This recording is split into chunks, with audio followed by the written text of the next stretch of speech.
has been a focus point in everything we do. Shoot around, practice, film. Defensively, we just want to be as sound as we need to be to get whatever we want offensively. I think our coaches just make that clear. We're just thankful for you. We thank God for you every single day. I just think her impact, you see it. Even just looking at the plus minus, like plus 26. Like Aries' impact, whether it's scoring, but it's defending, it's getting us into offense, it's making the right reads, making the right pass. After all this time, and you've been through a lot of them. Yeah, I was reminding the team, I was like, it's been since 2000 something since I've been here. Yeah. But I mean, on the bright side is that organizations go through certain things. A'ja Wilson had no idea what was coming. The Indiana Fever missing Caitlin Clark came out with unmatched intensity and left the reigning champs completely overwhelmed. With Boston dominating inside and Mitchell leading on the perimeter, this game wasn't just a win, it was a statement. Why did this game feel like a changing of the guard? Let's dive into the shocking details. Before we move on, I'd like to ask you a small favor. If you appreciate this content, please take a second to like this video and subscribe to the channel. Over 98% of you watch the videos without subscribing. It costs you nothing, but it makes a huge difference to us. So, did you click the subscribe button?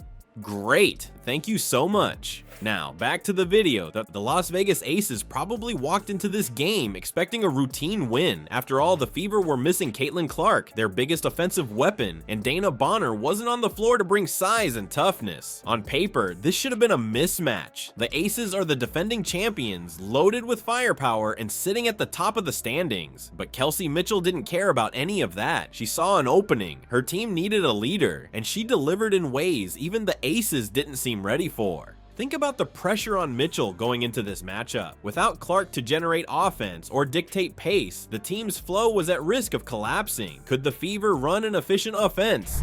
We kind of deserved it based on our preparation and everything that we had been through prior to this game, and I think you guys got to see what it looked like for us to stay resilient throughout the course of, 48 hours?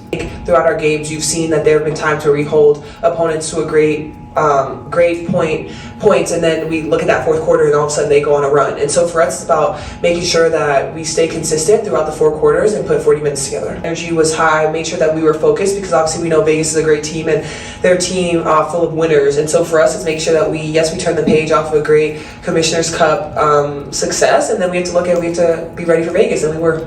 More importantly, how would they respond when matched against one of the best defensive units in the league? That's where Mitchell made her mark. She didn't wait for the game to come to her. She attacked from the jump. Early in the first quarter, she knocked down a contested 3 from the wing that set the tone, staring down a closing defender like it was all part of the plan. Mitchell's performance wasn't just flashy, it was surgical. She connected on over 50% of her 3-point attempts, each one perfectly timed to kill Las Vegas's momentum. One play in particular stood out, a fourth quarter pull-up from well beyond the arc that silenced the entire arena and extended the Fever's lead to double digits. It wasn't just the shot, it was the confidence oozing from her as she jogged back, pointing toward her bench. She played like a player who had no doubt she could carry this team, even against a loaded roster like Las Vegas. I think for me, it's just about staying confident and utilizing my teammates to stay in rhythm based on where I need to be. But I think defensively is just where you get to guys see us at our best offensively. When we are able to be who we need to be offensively, it's because our defense is fueled by it. Getting deflections and going to play in transition, you get to see the best version of the players and pros once we get the defensive stops that we need. I think that shout out to Breon January. She's been amazing and pivotal to our defensive success, as well as Karima Christmas.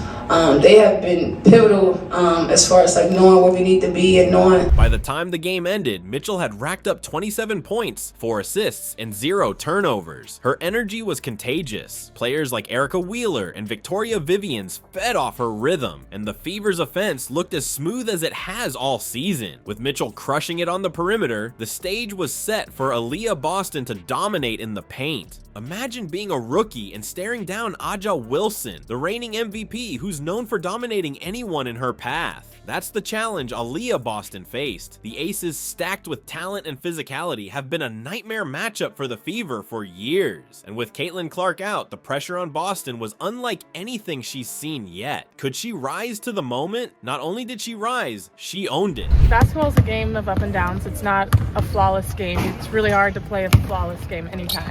We have trust trust in ourselves and in our teammates that it's okay to mess up because we'll get it back. And especially, you know, for great players don't play for perfect games. So that's just the moral of the story. I think we're all feeling good. I think the energy's high. Really good win in Minnesota. Had a chance to celebrate together. I think that only helps our chemistry. You know, all that stuff off the court definitely fuels us.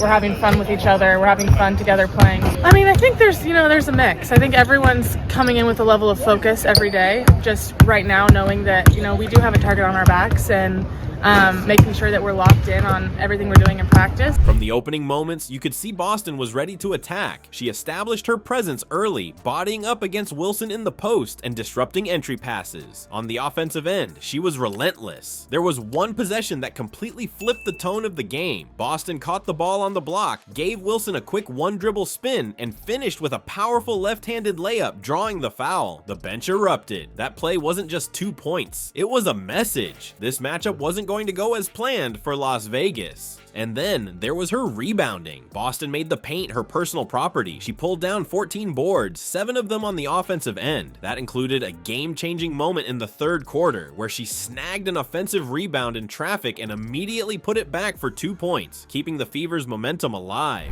I mean, that's been a focus all year, but I think it really just comes down to us going out there and playing with effort and energy and flying around and trusting each other. And in practice, that's been a main emphasis. I mean, when we're playing good defense, it loosens us up offensively. We get good shots in transition. We wear out the other team. I mean, really, I think our game starts on that side of the floor, and then everything else comes from that. She's been a steal for us. She's bringing everything that we needed.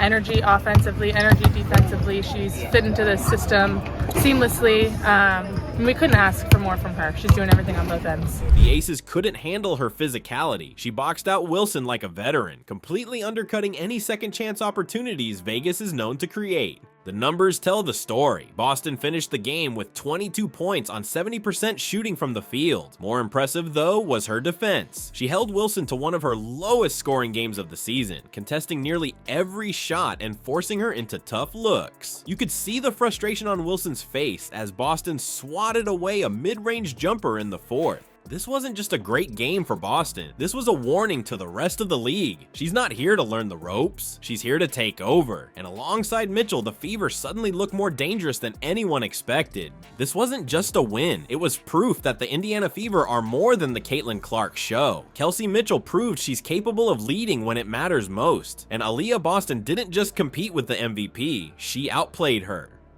The Fever's depth was on full display, and their team chemistry turned a supposed weakness into a strength. Now, imagine what happens when Caitlin Clark returns to this lineup. A backcourt led by Mitchell, paired with Boston dominating inside. That's a scary thought for whoever's standing in their way. Today felt huge, but it might just be the Fever's beginning.